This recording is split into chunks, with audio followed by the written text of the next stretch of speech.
Charges నేను చెప్పింది అదే ఫ్యూయల్ ఛార్జెస్ ఇందా చెప్పాను 10,000 కోట్లు షార్ట్ టర్మ్ పర్చేజెస్ ద్వారా విపరీతంగా పవర్ షట్ డౌన్ చేసి మనకు ఉత్పత్తి అయ్యే సోలార్ విండ్ ని షట్ డౌన్ చేసి కక్షపూరితంగా బయట విపరీతంగా పవర్ పర్చేసెస్ చేయడం వల్ల విపరీతంగా ఛార్జీలు చేసి ప్రజల మీద 9 సార్లు భారం వేశారు.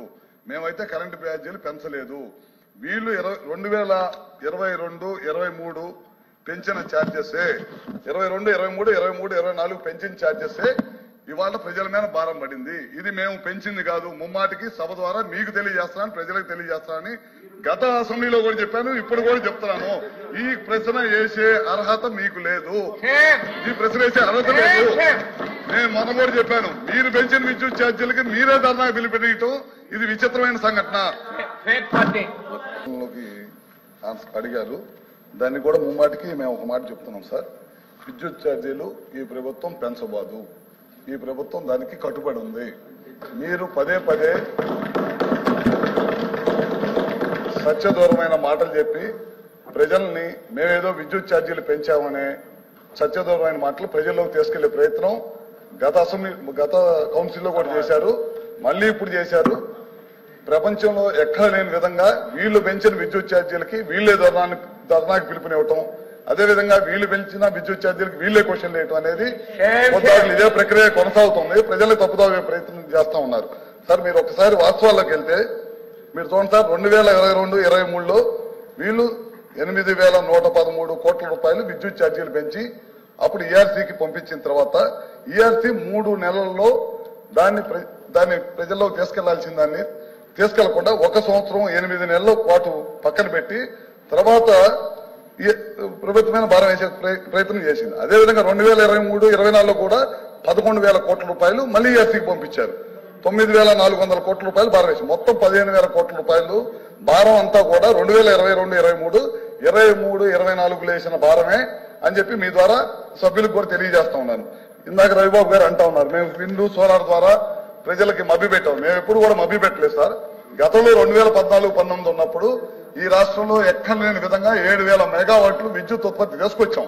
తర్వాత ఇలా ప్రభుత్వం వచ్చిన తర్వాత పీపీఎల్ రద్దు చేయటం, వాళ్ళని ఇబ్బంది పెట్టడం, విదేశీ ప్రతినిధుల చేత తిట్లు తినటం, ఈ రాష్ట్రానికి రావాల్సిన ఇన్వెస్టర్ని తరిమి కొట్టడం, రకరకాల కార్యక్రమాలు చేసి విద్యుత్ వ్యవస్థలను అన్నింటినీ కూడా సర్వనాశనం చేసి వాళ్ళు ఇక్కడికి వచ్చేసి సత్యదూరమైన మాటలు చెప్పి ప్రజలని నమ్మించే ప్రయత్నం చేస్తున్నారని చెప్పి కూడా మీకు చెప్తా ఉన్నాను సార్. అదేవిధంగా ఒకసారి చూడండి సార్,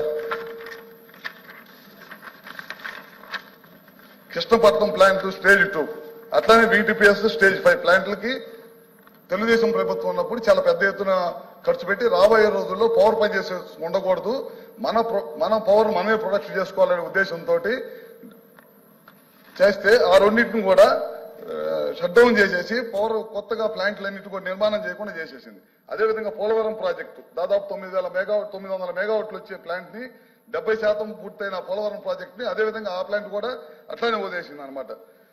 దాదాపు విద్యుత్ సంస్థలకు సంబంధించిన డబ్బులన్నింటినీ కూడా బెవరేజ్ కార్పొరేషన్ కి మళ్లీ చిన్న కార్యక్రమం చేసింది. ఇట్లాంటి 1 కాదు 2 కాదు అన్ని కార్యక్రమాలు చేసి విద్యుత్ వ్యవస్థను అన్నింటి కూడా సర్వనాశనం చేసిన విషయాన్ని మీరు ఒకసారి గమనిస్తాం సార్. ఈ ప్రభుత్వం అధికారంలోకి వచ్చిన తర్వాత పూర్వవైభవం తీసుకురావాలనే ఉద్దేశంతో ఎక్కడ కూడా ప్రజల మీద భారం పడకుండా ఉండాలనే దానికోసం విద్యుత్ కొనుగోలు గతంలో 9 నుంచి 10,000 కోట్ల రూపాయలు ఇవన్నీ షట్ డౌన్ చేసిందే కాకుండా 10,000 కోట్ల రూపాయలు ఖర్చు పెట్టారు ఓన్లీ విద్యుత్ కొనుగోలు మీద, షార్ట్ టర్మ్ పవర్ పర్చేజెస్ మీద.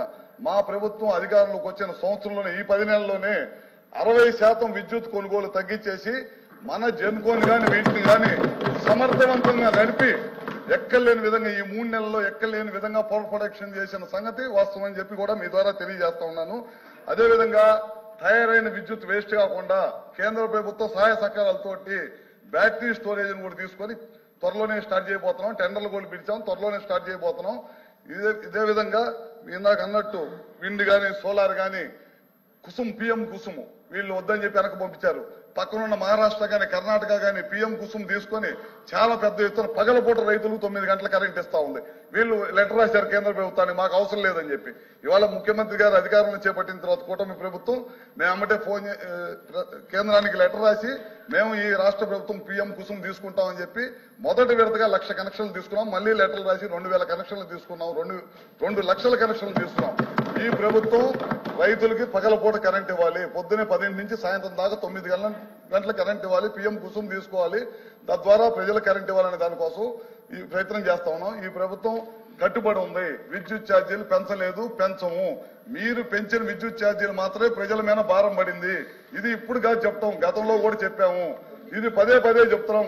మా గవర్నమెంట్ అధికారం ఉన్నప్పుడు 14 to 18 ₹1 కూడా పెంచలేదు.